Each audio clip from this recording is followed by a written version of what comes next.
Was Padre Pio a saint or a charlatan? That was the question in 1921. To find out, the Vatican sent its first investigator to San Giovanni Rotondo.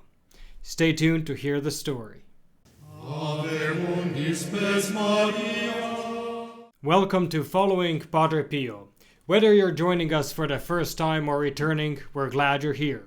Today's story from Padre Pio's life may inspire you in ways you didn't expect.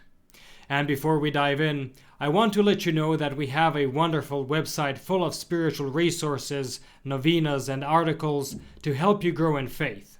You can find a link in the description below. Now let's dive into today's story. Yesterday, 105 years ago, the Vatican appointed the very first official investigator to examine Padre Pio and determine what was truly happening in San Giovanni Rotondo. The account comes from the book Padre Pio, The Unknown Miracles of the Saint with the Stigmata by Jose Maria Zavala. In its pages, the author presents Monsignor Raffaello Rossi's official report. But before we get to that, let's step back for a moment and set the stage.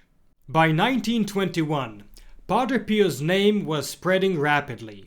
Pilgrims were arriving in growing numbers. Stories of the stigmata, of healings, of strange fragrances, all of it was being talked about across Italy and even wider. Some were convinced of his holiness, others were certain he was deceiving the faithful. The Holy Office could no longer ignore it. So on April 26, 1921, the task fell to Monsignor Rossi, then bishop of a small town called Volterra. Interestingly, he did not immediately accept. At first, he respectfully declined. I suppose he wanted no part in this controversy. But something made him change his mind, and he agreed to take on the investigation. Before traveling to San Giovanni Rotondo, however, Monsignor Rossi did his homework. He went to the Vatican and studied everything the Holy Office had collected on Padre Pio. It was a file filled with praise, but also with condemnation. After learning everything he could about Padre Pio, he traveled south to meet him in person. And perhaps this is where the story touches something in your own life, a place where you're carrying burdens quietly, hoping not to lose your footing in faith.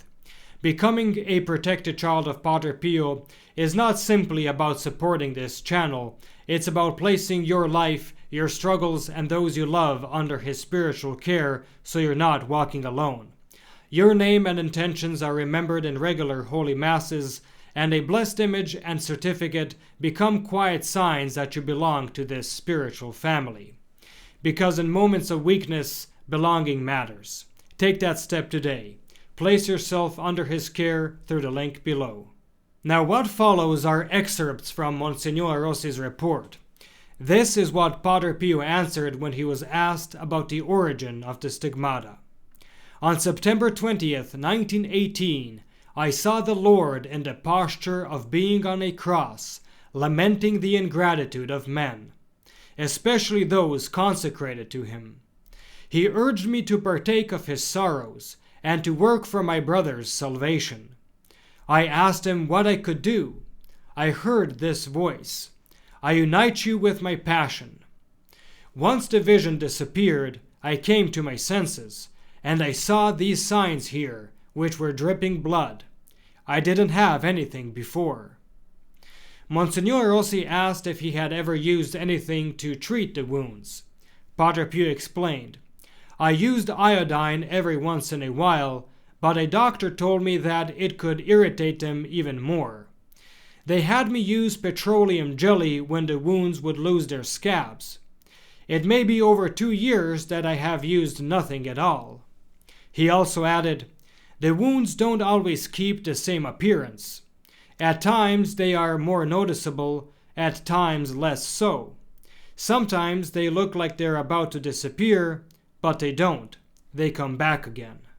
Monsignor Rossi asked, do you swear on the Holy Gospel that you have not, directly or indirectly, produced, nurtured, cultivated or preserved the signs? Padre Pio answered, I swear, quite the contrary, I would be very grateful if the Lord relieved me of them.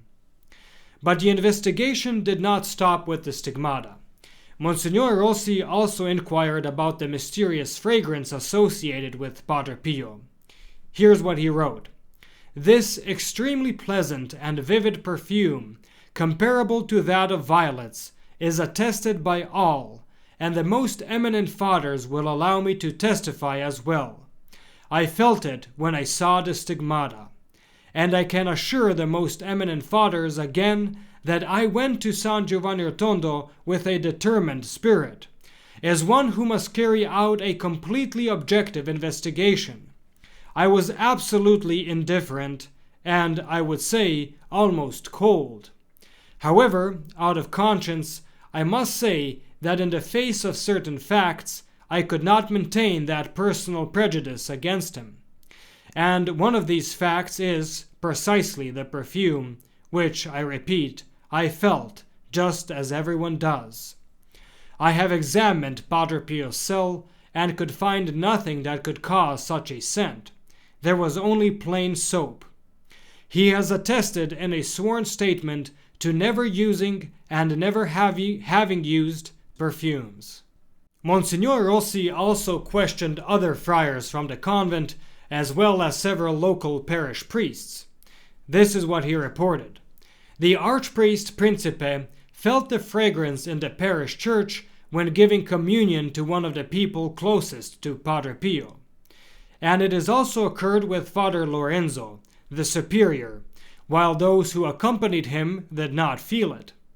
And it should be noted that Father Lorenzo is very serious, prudent, and skeptical in principle about everything related to Padre Pio. Furthermore, the perfume seems to linger on items like handkerchiefs soaked in blood from Padre Pio's wounds, his gloves, and even his hair, which was cut over 2 years ago. Monsignor Rossi also provided a personal assessment of Padre Pio.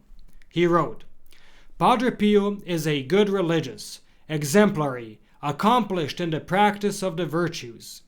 In conversation, Padre Pio is very pleasant. With his brothers, he is serene and even humorous. The religious community in which Padre Pio lives is a good community and one that can be trusted. Regarding the stigmata, he stated, The stigmata are there. We are before a real fact that it is impossible to deny. I am fully in favor of their authenticity, and in fact of their divine origin. The future will reveal what today cannot be read in the life of Padre Pio of Petrelcina. Monsignor Raffaello Rossi recognized Padre Pio's holiness long before many others did. He was the first, on behalf of the Holy Office, to affirm the authenticity of the stigmata and the mysterious fragrance. He came as a judge, but he left as a witness. Today he is recognized by the Church as a servant of God, with his own cause for beatification underway. Thank you for watching. May Our Lady and Padre Pio bless you, and we'll see you in the next video.